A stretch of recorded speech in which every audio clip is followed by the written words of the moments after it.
After battering American bases across the Gulf, is Mojtaba Khamenei now setting his sights on U.S. warships in a far more dangerous escalation? The 0 hour of the Iranians has begun, warns a chilling message, raising fears that U.S. warships could soon be dragged into the endgame. The IRGC's latest chilling threat has sparked fresh alarm, hinting that an even deadlier phase of the confrontation may still lie ahead.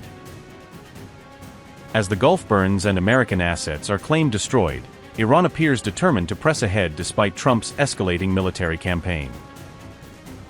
As the battle around the Strait of Hormuz intensifies, Iran has issued a fresh and ominous warning directly aimed at U.S. President Donald Trump. On July 17, the IRGC Navy threatened American naval forces with what it described as an entirely new surprise military operation.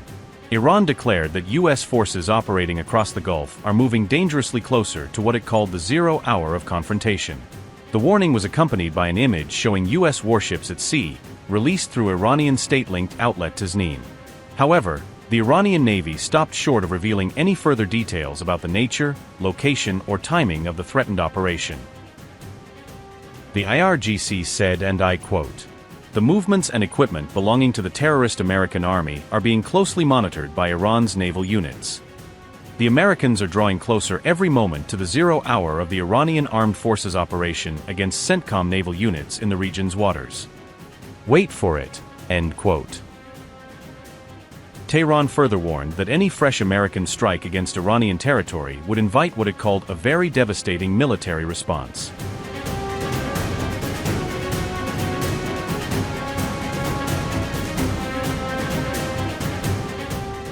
Iranian forces say they launched counterattacks after U.S. strikes hit several Iranian and allied positions during the overnight operations of July 16, framing their actions as direct retaliation. Tehran claimed it struck U.S. aircraft stationed in Jordan and targeted American equipment and facilities located in Kuwait, Bahrain, and Qatar during its counter-operations. Following Iran's claims, satellite imagery later circulated by open-source analysts appeared to corroborate at least some of the reported damage, showing scarring consistent with strikes at several sites. In Iraq, video circulated online showed the aftermath of an Iranian drone strike that reportedly struck U.S. Patriot air defense positions near Erbil Airport, with wreckage and emergency response visible. Satellite photographs of Jordanian facilities reportedly show a U.S. Army housing compound with structural damage, rubble, and what analysts describe as blast signatures near residential blocks. Iranian statements went further to claim that U.S. Special Operations personnel were killed in one of the strikes, a claim that U.S. Central Command has not publicly confirmed or validated. The IRGC explicitly asserted that refueling aircraft and several fighter jets were destroyed during the assault on Jordanian facilities, presenting the strikes as a substantial blow to coalition air power. Satellite images also appear to show widespread damage at Al Udeid Air Base in Qatar, with visible damage to aircraft parking areas and installations used by U.S. and coalition forces. Iran's official news agency IRNA reported that a long-range radar array and several U.S. aerial refueling tankers were either destroyed or badly damaged during strikes on Qatari facilities. Iran later released a propaganda video showing missile launches and drone operations it said were part of the retaliatory waves, intending to showcase operational capability and resolve. In a striking visual, the released footage shows photographs of the late Supreme Leader Ali Khamenei affixed to the sides of missiles prior to their launch, blending symbolism with military action.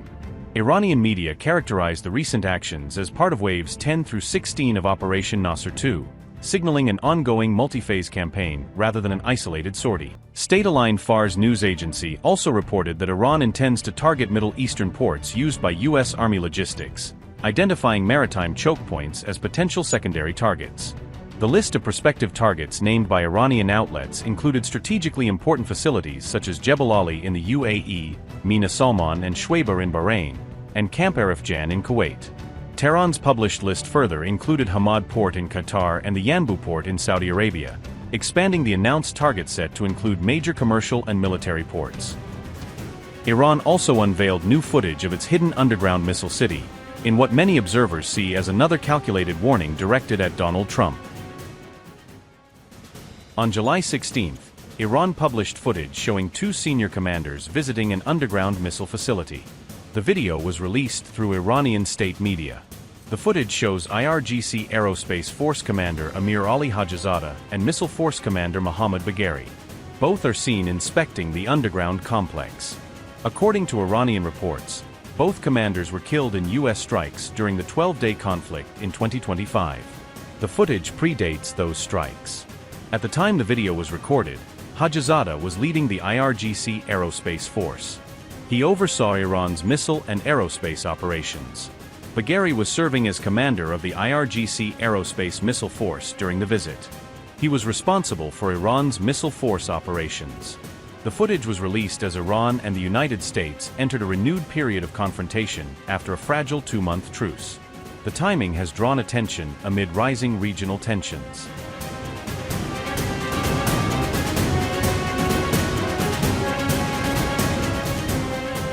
Iran's lead negotiator delivered a stern warning to Donald Trump as tensions between Tehran and Washington climbed to their highest level yet. On July 15, Mohammad Bagher Ghalibaf declared that, unlike the United States, Iran had never sought war despite the escalating confrontation. Ghalibaf warned that Iran is fully prepared to fight until the very end while still leaving the door open for a negotiated peace agreement. The senior Iranian negotiator argued that Tehran is engaged in what he described as an essential but existential struggle against the United States. Ghalibaf accused the Trump administration of pursuing a deliberate strategy aimed at toppling Iran's government and tearing the country apart. The Iranian parliament speaker also lashed out at Washington, accusing America of repeatedly violating the terms of the Memorandum of Understanding.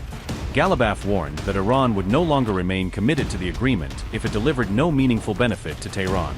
He further cautioned that any attempt to undermine the Memorandum of Understanding would invite a firm and uncompromising response from Iran. Iran's parliament speaker said, and I quote, "We have never welcomed war and do not, but we must always be ready to fight and stand to the end to safeguard our national security and interests. Separating and choosing either negotiation or war as the only solution is a strategic error." End quote. The Iranian official went on to claim that Tehran now believes it is edging closer to a decisive victory over the United States.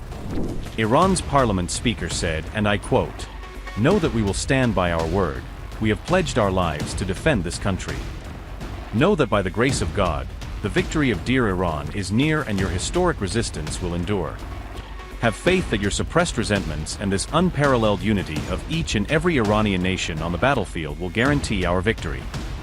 Not only are we not afraid of threats and war with the enemy, but under the guidance of the supreme leader of the revolution, we will give a decisive response to these crimes to the criminal enemy."